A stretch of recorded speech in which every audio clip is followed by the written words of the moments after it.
Well, thank you all for coming to my chat today. I guess they wanted to leave me out of the program, so but somehow people still are here, so thank you. I appreciate that. Just curious quickly too before I dive in, just trying to figure out kind of who's in the room right now. I definitely want to keep this as interactive as possible. How many folks here have HR backgrounds or people ops is your main role? Okay, cool. About half. And then how many folks here are like founders of tech companies or building tech companies? Couple. And then consultants. Okay, cool. And then what am I leaving out? Business ops, owning a business, other founders of other companies. There we go. That's where I was going from. I like it. Not tech. Okay. Great. Well, thank you for that. Let's see which way I shoot this. Maybe I'll stand over here. No? I mean, we could just look at this all day. Okay. All right. So yeah, today talking about how to create a movement, and I will say this is an interesting conversation for me. Just I do a fair amount of speaking for things around PeopleTech, but usually it's talking about what we've built with PeopleTech, and not so much about how we got there and kind of the story of building a network. So bear with me. This is the first time I'm doing this presentation, but I tried to. Yeah. All right. Cool. Encouragements. It's the first time. You tell me to speed it up, slow it down, whatever we need to do here. But really what I wanted to talk about, kind of to level set a little bit to give people an understanding of what PeopleTech is. So just a quick definition of that so people can understand kind of what we've built with PeopleTech. How did we get there? I think it's going to be interesting. I tried to build a bit of a timeline to show, kind of the steps it took. It's been about an 8-year process, and I can kind of walk through what that's looked like, and then kind of broke it down to starting a community. What are the major things you need to know about? Then managing a community, right? So once you've got it going, what are some of the things I've learned and am continuing to learn? Because it's definitely something that will just continually evolve. And then just kind of, I wanted to have some biggest tips, and then really just keep it open for questions and interactive. I would love to, people want to ask questions too, as maybe I can go through the content, and then at the end we can just keep it pretty informative. Would that be helpful? Okay, cool.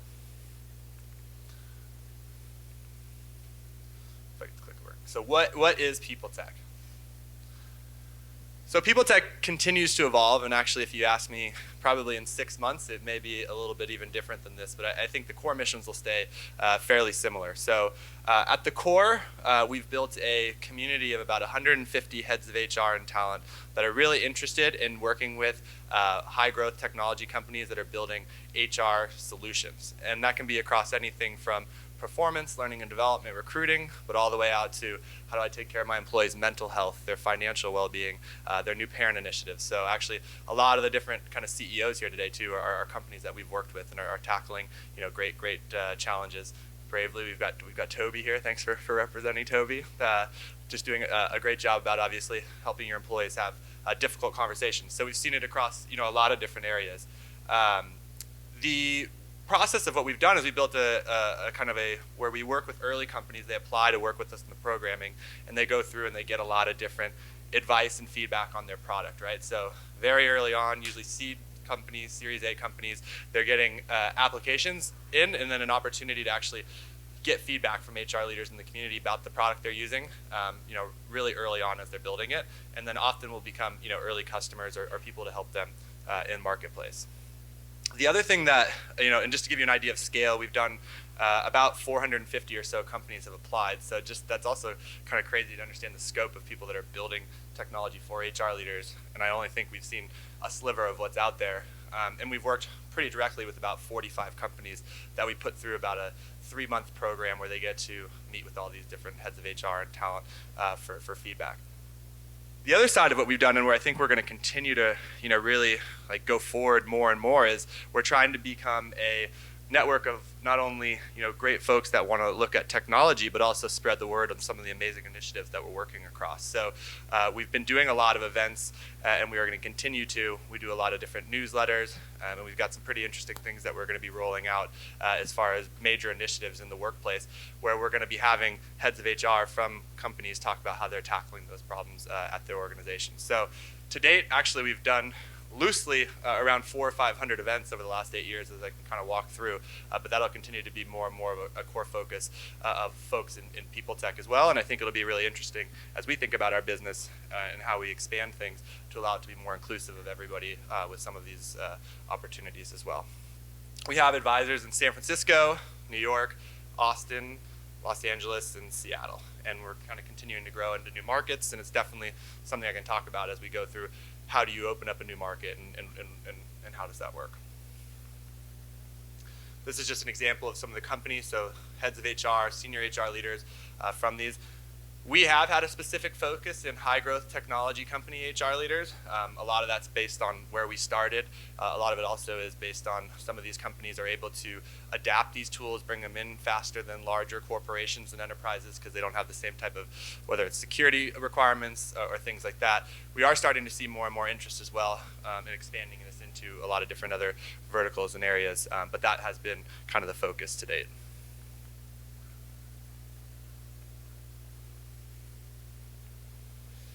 Just to give you an example as well, I mean, I think a lot of people when we started this, they're like, HR, like that's great, but that can't be that much technology that's actually happening in that space. And it's like, well, actually it's been super underinvested, and there's becoming more and more places that are starting to hit this. And I think that, you know, as HR has really shifted towards people operations, HR and people ops are responsible for how they take care of all of these different areas, right?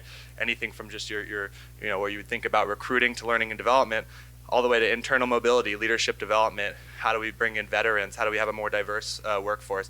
You know, mental health, fertility. There's been a lot of conversations today, just in a lot of the different sessions I've been in around, you know, employees are now looking at their employer to provide them with access to, you know, the trusted tools, whether it's, you know, someone like Carrot Fertility for those of you that were there, right? Like, I'm putting all this time working for you. How can you help me and be kind of that channel to help me make sure that I'm taking care of myself individually?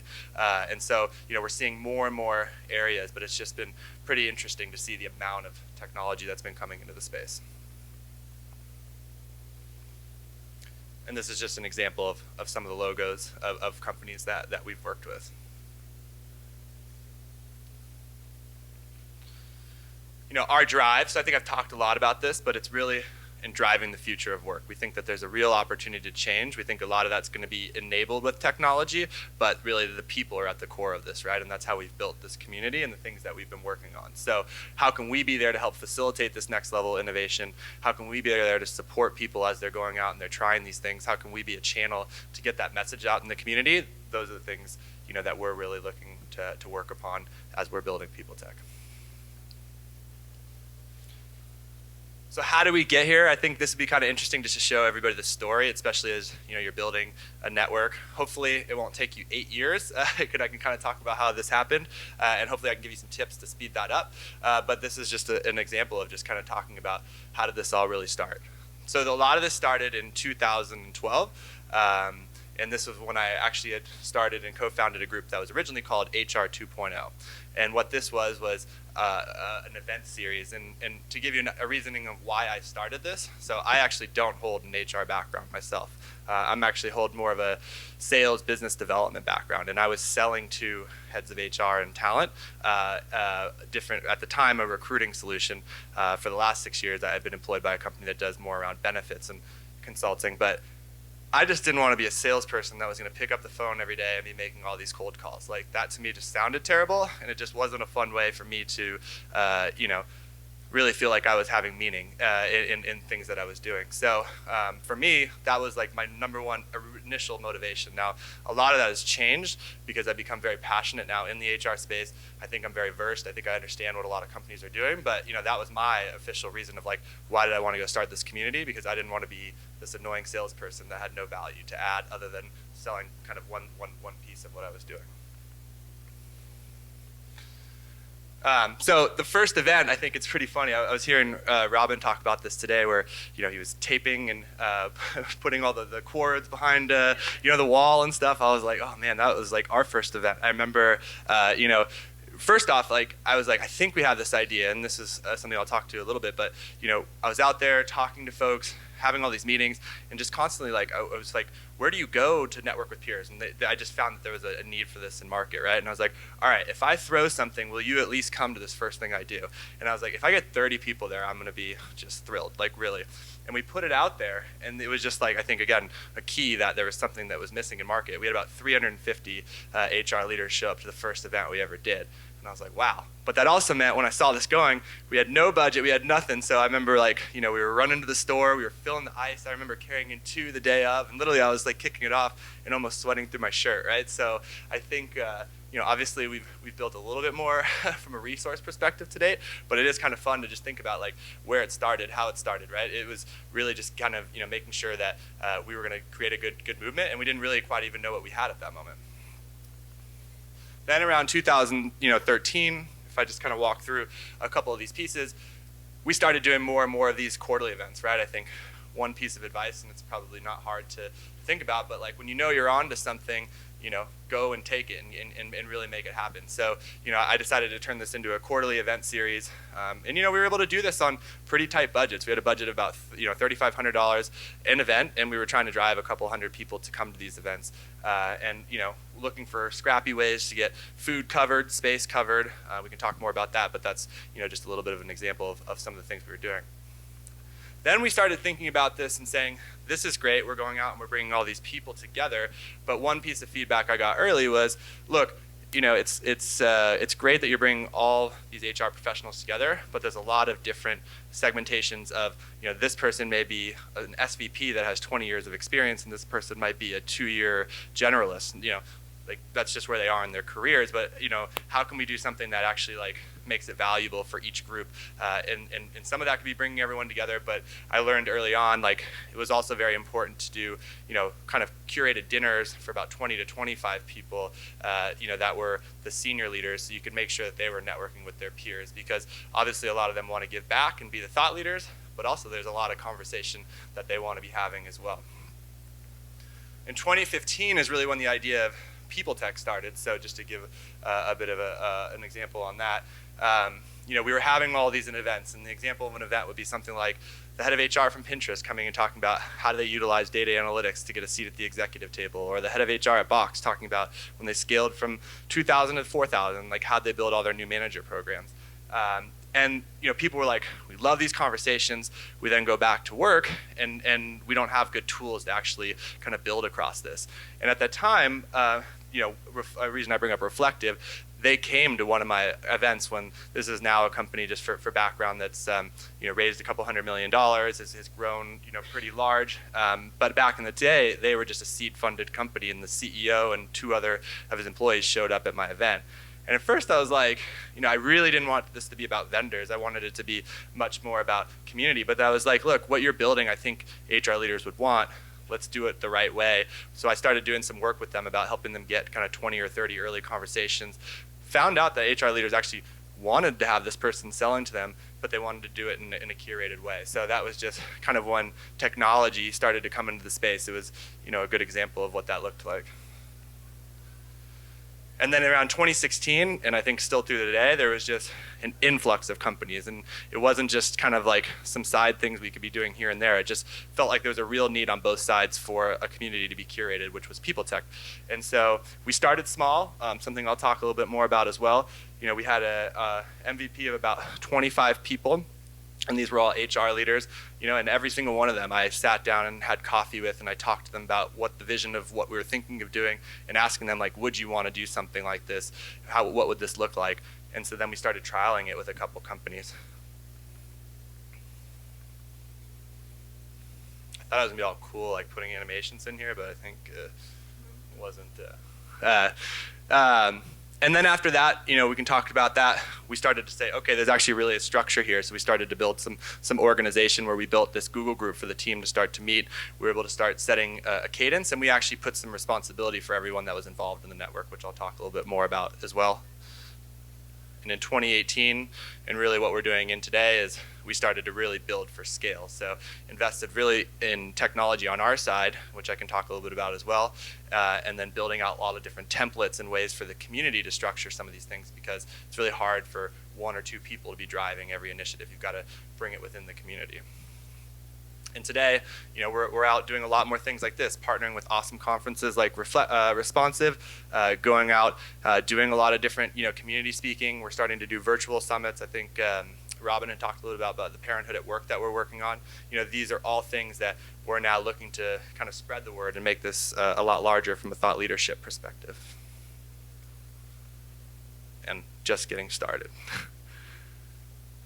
So, got a couple more slides here. I just wanted to kind of give the background, walk through the story so you could kind of hear a little bit about how it was started. But really kind of I wanted to break it down to some key things that you're working on, when you're starting a community. So this could be any community, right? Like I think that, often people come to me and they're like, hey, could you do this for, sales leaders? Could you do this for marketing professionals? Could you do this for, folks that are running car dealerships? It doesn't really matter, right? You want to be able to build a community around people that are looking for a mutual need. So that's how I tried to kind of frame some of the things that I'll talk about. But the number one thing that comes down into a community is it's only as valuable as the people that you put into it, and there needs to be a true shared alignment within that, right? So I think a lot of communities at times try to get started, and they've got just too many kind of competing ideas or backgrounds that are involved, right? I think it's very important to get specific. For us, we realized that HR leaders within these high-growth technology companies couldn't talk to anyone within their companies because they had to hold a lot of confidential information. They were all going through scale that other people hadn't seen before, and there was a real need for that, right? And so for us, we were able to define that and really understand, what that would look like. The next thing I can say is you've got to be out there and you've got to be hustling around, and I always call it give, give, give. There's two questions I ask in every meeting, and I still try to do this to today. What can I do to help you? And what's the major issue that you have going on right now, regardless of what I'm meeting with you about? I just want to know about it. And the reason you ask those things because you start to see patterns, you start to see trends, and when you can solve something for someone, right? Like I would hear, constantly, like the reason I started the first PeopleTech event was because people were saying, I'm just having all this issues. I've scaled from 50 to 100. I don't know how to do this. I don't know how to do this. And I'm like, well, there's 8 people asking about this. You guys probably have done something similar. How do we bring people together, right? And so just looking for that. What can I do for you? What can I do to help you, right? I think that's really, really important.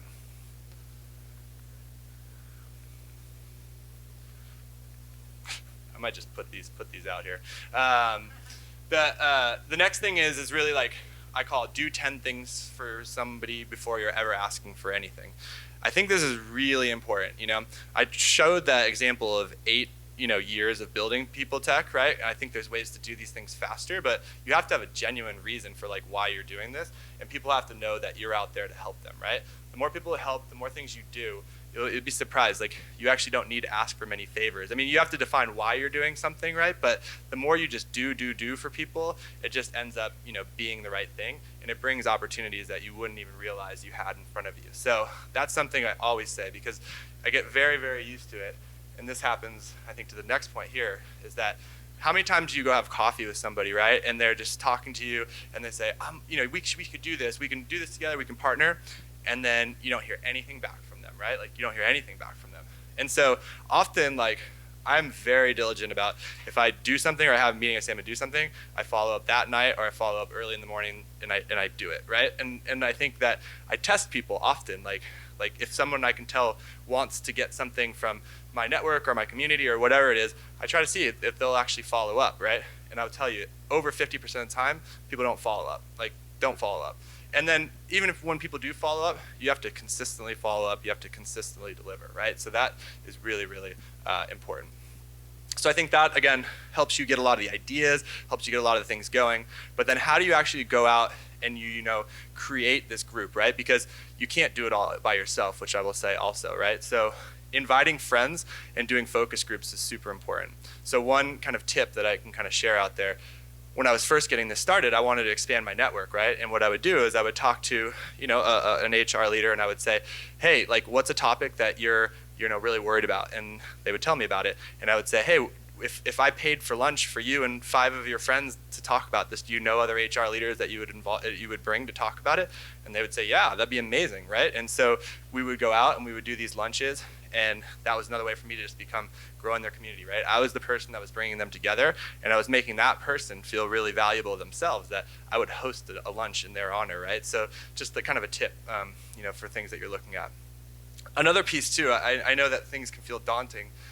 You know, there's a lot of influencer networks out there, or people that are already key connectors. They may not be doing much with their networks, or they may not understand that they even have them. But I'll give an example here. You know, when I first moved over to Sequoia, which is the company that actually employs me, though I don't know how much time I spend here, and no one's in here from Sequoia, so it's okay to say that. Is that, you know, there were senior leaders there that had been there for 5-10 years. They had great relationships. And I said, look, I want to access your relationships.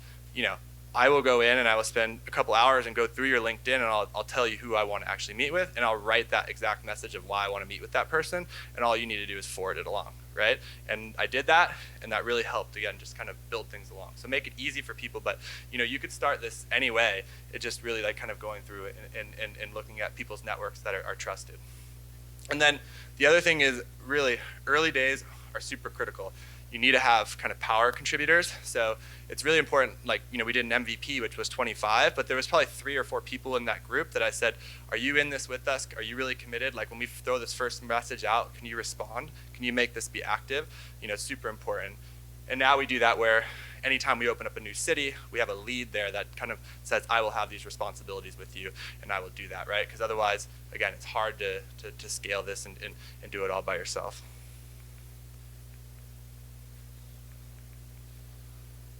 So a couple more slides here. You know, the community has started. Now what? And then a cheat sheet. You know, I think some of the biggest things to really realize, right, when you're building this is that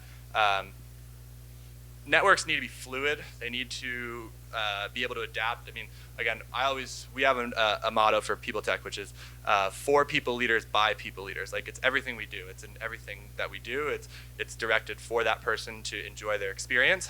But it is important that you have some type of structure around that, right? So for us, it's if you want to engage in this community and you want to be active, we actually have some requirements that we have people sign a lightweight contract on that says, hey, this is the requirements to be an active member in this community, right? And it's also something that you can revisit at the end of the year and just say on both sides, like, did you want to be a part of this? Did you do these things? Did you not, right? And so it just allows you to kind of build that. So that's one thing I would definitely say.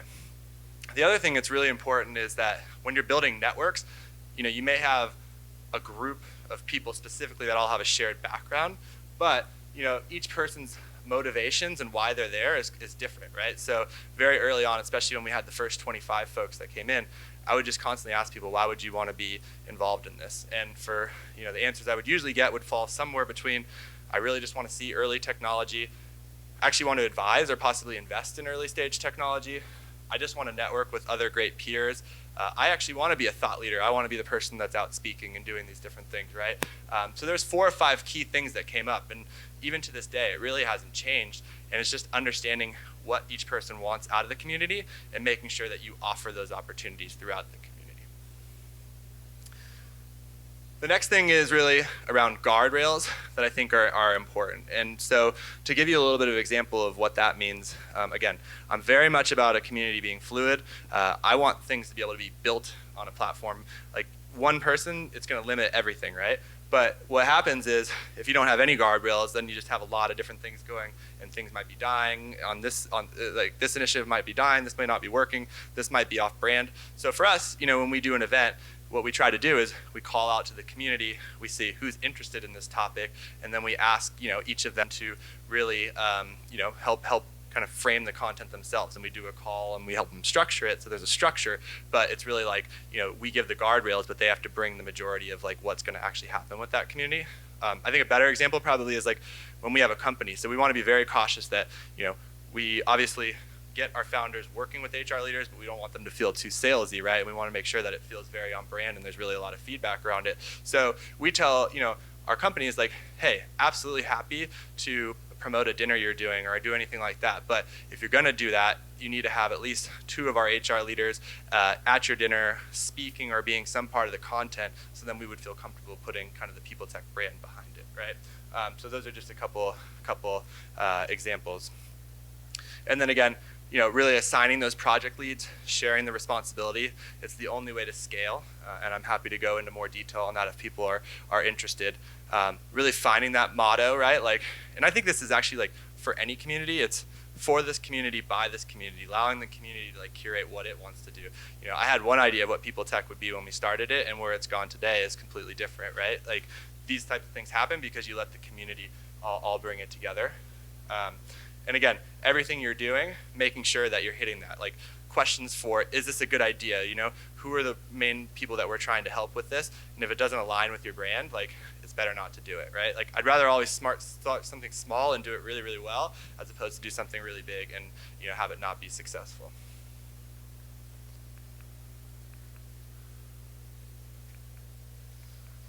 So this is the last slide I had, just a bit of a cheat sheet here on just some tips, like if I was to just go out and build this. So first thing is important to know that it's really important that you, especially if you're going to go start a network, are the person that builds the first 25 to 50 relationships. But after that, it's just really not scalable. Like it's important that you're still out there and having those relationships, but it's really important to actually like bring someone into the organization that all they do is focus on making sure that they're, you know, interacting with both sides of the community, making sure their voices are heard. That's really, really important. That allows you to really also document everything and create templates. Because again, once you get past 25 or 50 people, it's just really, really hard to constantly just like pull these things together, right? So we've got it down now where we have a template, like I kind of described. If you're going to do a dinner, here's what you need to do. We can push that out, and most of the work can be kind of filled into that workflow and makes it easy to happen. Finding great channel partners is really important, right? So you're probably not the only person that's thinking about starting a community in this area or touches the people that you want to work with. How do you find those folks? Like, why are we here at Responsive today? Because we believe in the same mission. You know, there's people that are folks that we would love to utilize in our community. You know, and finding those great channel partners, I think, is very important. Figuring out the monetization model, I would say this is, you know, definitely interesting. We got lucky because, you know, I was able to get some sponsorship from the company I was working with when I started a lot of these event series, because it was valuable to them to be able to build a network. But, you know, these things aren't free, and it does actually start to really, really add up. And I will say sponsorship's not easy unless you have somebody that's solely dedicated to running that, because otherwise it's just you're always piecing these things together, right? So just think about that from the beginning. I'm not saying that we have the answer. You know, there's different ways to do it, but it's not easy. There's so much value in a network, but, you know, there's not that many people that want to just fund the network, right, off the bat, right? Or you figure out ways to do it. So happy to, you know, think through that, but I don't even know that I have the right answer. Asking the community to host, super. I remember when we were first looking at doing a couple events, you know, we'd look at an event space and they'd be like, yeah, like you come do it, it's 10 grand, then you got to bring in the AV, and all of a sudden it's 20 grand. And I'm like, 20 grand? Like we don't have any budget. Like we were just trying to do something awesome. Like maybe have a couple $1,000s. And then we started turning to the community and we're like, hey, like, you know, can you host this at your office? Sure. And oh, by the way, like, you know, it's not hard for us to order out food, and we would happily do that for you, right? So if you're adding value to people, like making sure you're utilizing that community. And then I think the last piece is, you know, not just because we're about technology, but investing in technology, and we still need to do better work around this, but we have, you know, centralized Google groups where there's a lot of conversations going on. When we're calendaring and scheduling, we're using things like Zoom and Calendly and Zapier. There's all these different tools that just make these things much more efficient and make them run.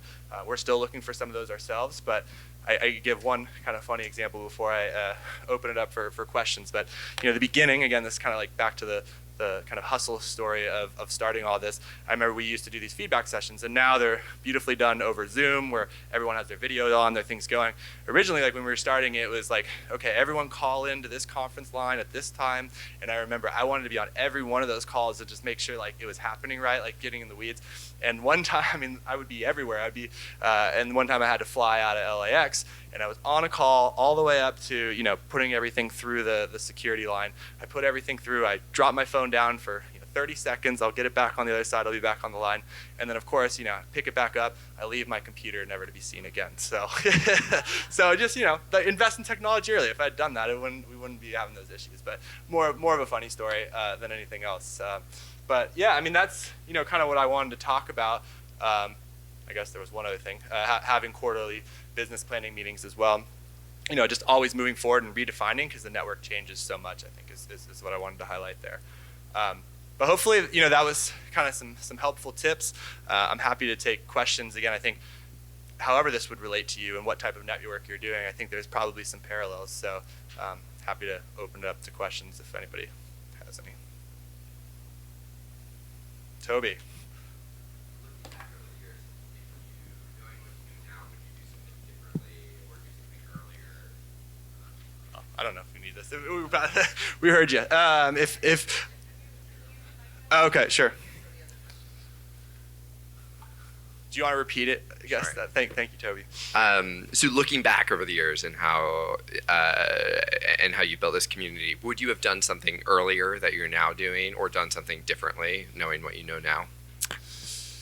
I think bringing in technology and standardizing things earlier, I think it's really important to be surveying people off the bat, right? So when I built the MVP, like we went out and we had 25 conversations and kind of documented it in emails here. I'm not the most organized person in the world, right?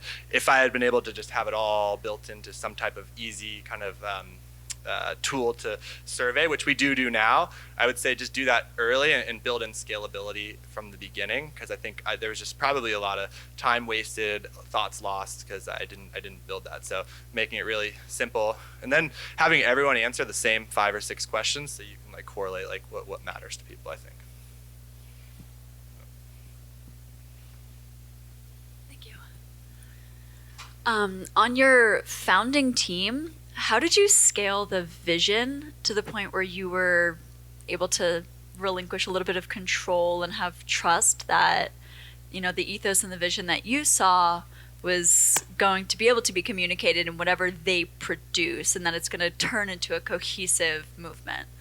Yeah, super good question. I mean, our founding team is not very big, and even still it's not very big. Like I said, I think the number one thing is, again, like, setting those kind of guardrails in the beginning where, you're asking actually everybody in the community to somewhat be part of the founding team with you, but, also them understanding someone needs to drive these things forward. So I think part of what you can do is just make sure you're interacting and utilizing the community. But the other side is like, that's why I said the first thing that keeps popping to mind, like what's the best thing we ever did? We actually brought on someone to be our head of customer success, our community success. And that person, luckily, I mean, just like by luck, we knew the right person and things had come together. But that's a super important person, and you really need someone that's there, always surveying both sides of the community, or maybe only have one side of the community, but just always having those conversations, being that voice, and being able to relate that back to you. It's just super important.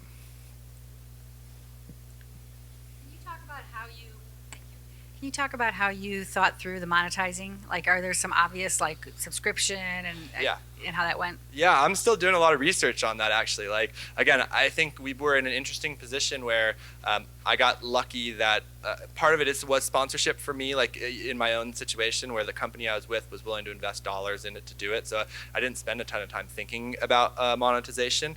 And then I think also it's interesting too, because we have two sides of the market for us. So we have our HR leaders and we have our companies. And while there's mutual collaboration, there's definitely mutual value that drives to one group, like our companies, a little bit more from they could pay for that in some sense. So we're starting to think about ways that, when they come through on their next round of funding or something, then they would pay us back for all the work we did, thinking innovatively like that. I also think, like, depending on how big you're trying to grow a community, if you do have good enough content, good enough things, like charging a small subscription fee of a couple bucks a month, not a huge deal. The other thing is too, like, it can be a little bit of a test for your early people. Like, if I was to come back, like, hey guys, we're all in this together. Is everyone willing to throw $100 a month into this? That's 30 people. Well, now we've got $3,000 a month of budget, and you've got people that are actually committed. I always find, like, you can throw out an event and you can get 500 people to say they're coming and it's free and like 30 people show up, or you throw out an event and you get 75 people signing up and they're paying like they're actually coming, right? So just kind of thinking about those different things. I think it depends on the community. Yeah. As you've been going through your journey, have you found people who've been on a similar one? It's like from 2012, have you, like, people who would get up here and say a similar sort of pattern and things they've found, or have you been a bit alone? It's interesting because you hear about certain different industries of where this has happened in some places. So like there's this one sales organization that has somewhat curated something like this, but it's one-sided. It's more like how do sales leaders become better. It doesn't open up two sides of the community. So I think we have two sides of the community, which is pretty unique. There's companies out there, right, that have models like a YPO or even like Chief. I don't know if you've heard of Chief, but they're doing some really interesting things around bringing together high-profile executive women, right, all behind a cause. But I've met with Carolyn, the founder, quite a few times. It's like you get in that conversation, you're like, man, I don't know, actually. There's not that many other networks that are being built like this. I do think it's going to be happening, hopefully more and more, but I don't have a million I could go to. But what I can say is, in the long previous life, I think the first time I ever did this, actually, I was selling TV advertising, actually, for Comcast. And one of my main customers was actually, car dealers, right? And so I went out and I actually just brought together, I did 2 happy hours where I brought all these car dealers together, and it was just interesting to see those conversations. So I think it's just maybe people are doing things like that. They're not then scaling it into a community. But yeah, I don't have a ton of models I look at other than I know YPO is really successful. I think what Chief is doing is interesting. And I've heard, I think even Adobe did something in the space for CMOs, like CMO.com, that went really well. But you'd think there'd be more. Can you talk a little bit about the geographic component of this? How much of this is in person versus virtual? Yeah, it's something that we're dealing with every day. So, I think it's really important to have in person in the beginning because you build that community, right? So we obviously started with San Francisco, it was in our backyard. We then opened up New York. And, at that time, I was going back and forth for many reasons, but to New York a lot, so I could actually be in person to bring the first 8 or 10 together to make it happen. Austin, we got lucky because one of our people leaders actually moved from San Francisco there, and she's like, I want to open this here. So I think you have to have that personal interaction, somewhat on a quarterly basis. But now we're trying to build a lot of different things virtually, the summit that we're going to do that we'll be announcing is all around kind of family inclusion in the workplace. That's all going to be virtual. And I think it's really interesting, some of the different technologies out there now, like Zoom, obviously, but there's even technologies like Circles. I don't know if anyone's heard about them. There are these community platforms that are allowing for this remote and distributed. So I'd say actually 85% of what goes on PeopleTech is now virtual, but I think it still is important to have that in-person community.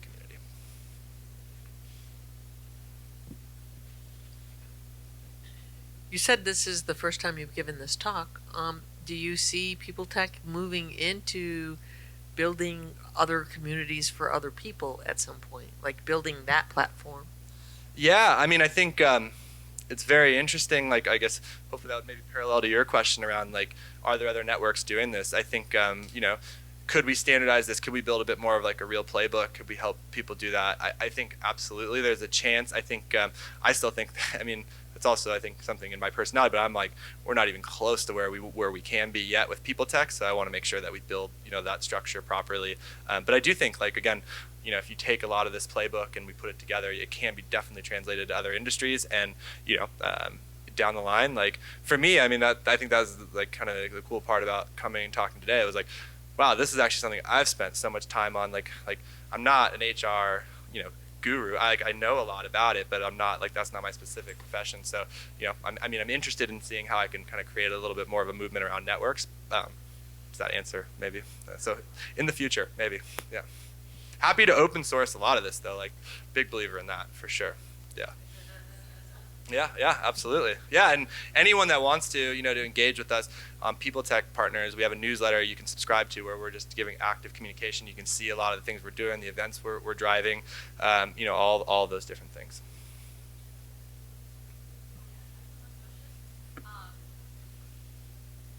I'm curious how you built credibility.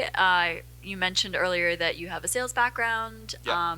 Was it your partners that were in HR that helped you build that credibility and that clout? Yeah. So that was, I think, when I built HR 2.0, I partnered with a professional as a people ops professional. With PeopleTech, I made sure I started with a people professional. With everything we do, like I say, the number one model is for people leaders, by people leaders, right? And it's so weird because now I just kind of pull myself in there and I don't really look at myself like a salesperson anymore. But for sure, if you do it, you need to have that, I think. And then you just need to be really authentic, right? And I think, everyone, if you ask them, again, those 2 questions, what's your biggest issue? What can I do to help you? And you ask anyone that and you actually go do it, even if it's hey, I actually, looking to move. oh, well, that's cool because I actually know this person who's a real estate agent here. Let me introduce them. Like, you can actually help someone that way, right? So I think you just have to really have the long view. Like, I didn't ask for anything from people. Like, I just knew that organically it would happen, right? And you have to have trust, which is really hard because, especially if that's your only source of income, you've got to be, it's kind of a game that you have to be like willing to forego some income to build something like this so you do it right.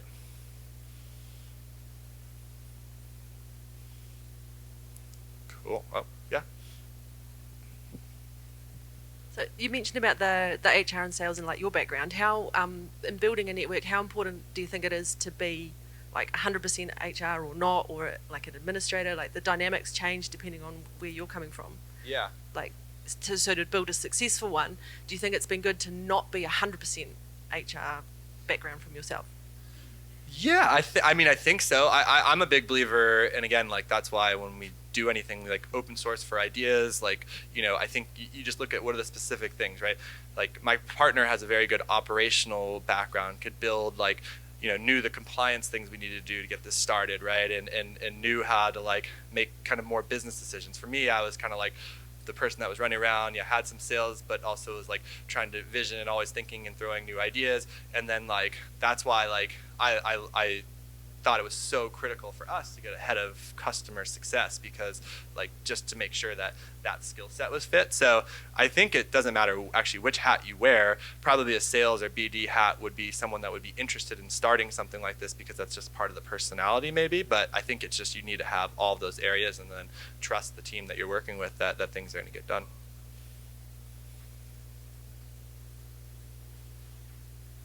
Has the value you've given the people who are involved changed since the beginning? Have you grown that value? I'd like to. Yeah. What are your thoughts on that? Yeah, I mean, and I hope so. Like, I think, again, like, and I think that's why we're actually coming to a point, and I'm saying we're always building, because, when people are like, what's PeopleTech Advisors? Well, PeopleTech Advisors is a community that works with technology companies and HR leaders to give feedback, early advice, early adoption, advisory work, right?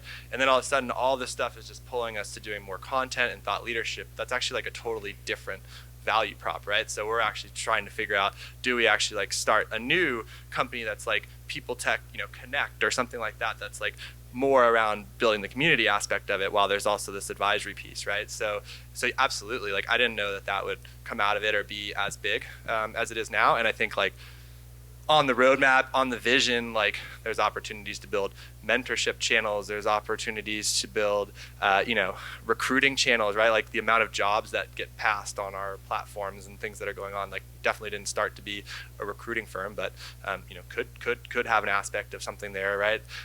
Consulting, like there's just a lot of things that could come off of it for sure.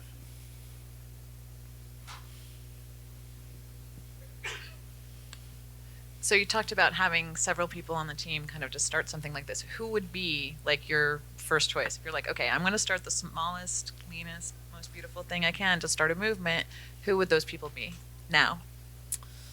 Who would, like, in the HR profession?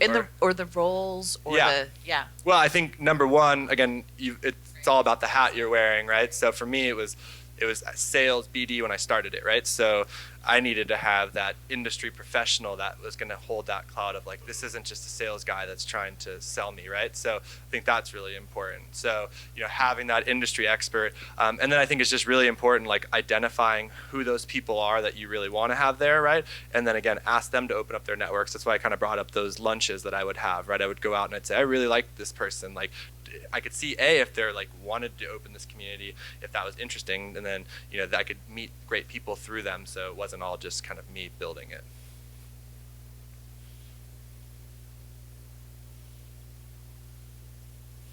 Cool. All right. Well, thank you all. Hopefully for sitting through my first time presentation. So thank you.